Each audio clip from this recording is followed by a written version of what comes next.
At 4:30, a date has been set for the Bridgeport primary redo. It's causing some confusion, too. Plus, Republicans are speaking out against Governor Ned Lamont's plan to get rid of gas-powered vehicles in our state.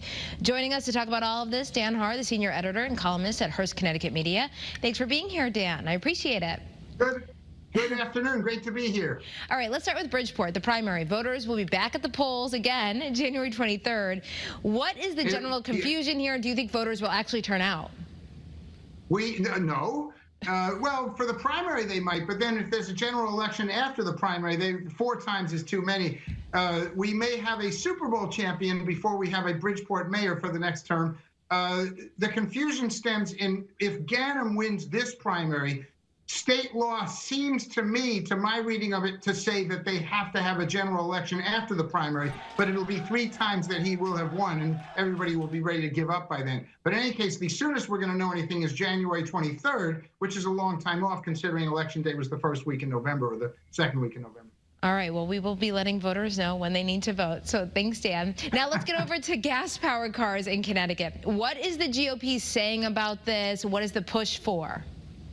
Yeah, back in 2004, the legislature nearly unanimously, with 1 vote against, agreed to follow the California standards for emissions. And that means that in this case, the trucks were upgraded in 22. The trucks would go along with cars to be phased out for gas-powered new cars and trucks by 2035. The Republicans are saying this is crazy. We don't have the infrastructure. We don't have the electricity. We don't have the cost structure. We don't have anything. And they're right now, but they're living in the present about a policy in the future. These goals are aspirational. If we don't have the technology ready, and the car companies, GM says they will be selling 100% electric by 2035, we won't go ahead with this. So to me, it's a lot of noise. I think the Democrats are right and the Republicans are wrong in this case because the Republicans are living in the present about something happening in 12 years. All right. Do the Democrats have a plan, though, to get this infrastructure in place? Oh, it's underway. Ford, GM, I mean, we're working hard. Now, I'm not saying we're going to make it, but if by 2030 we're not clearly there, then the goal will be pushed back to 2040. This is how aspirational goals work. So I don't think there's a reason to now get people all up in arms about the end of a way of life any more than there were for buggy whips in 1902. All right.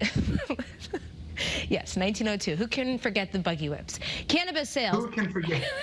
In October, we're down from the previous month. Does this mean anything for the cannabis market, or is it just happen to be a bad month for cannabis sales? No, I think if the data is correct, and you never know with data whether there's noise in the data, but if it's correct, it is really bad to see the number of stores rise by 4, 5, 6 a month and the total sales decline. Now, what happened was medical marijuana sales fell and recreational rose, but not as much as medical. So since January, when we started reporting sales, this was the first monthly decline from it's a very small decline, a few $100,000, but it's $25 million or so in the market. So is it alarming? No. If it starts to be a trend, yes. Then what you're doing is you're saying this new market is not working, and we have to look at some other way of making people whole who have paid a whole lot of money to be entrants in that market. Is the novelty running off? You think the novelty is coming off a little bit with folks?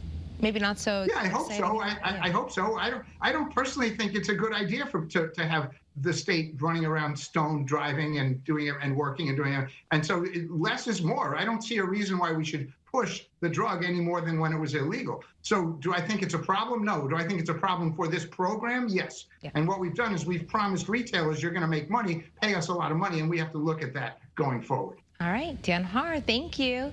Appreciate it. He writes politics for Hearst Connecticut Media, and you can read his columns on ctinsider.com and in the New Haven Register, Connecticut Post, Middletown Press, and other local Hearst newspapers.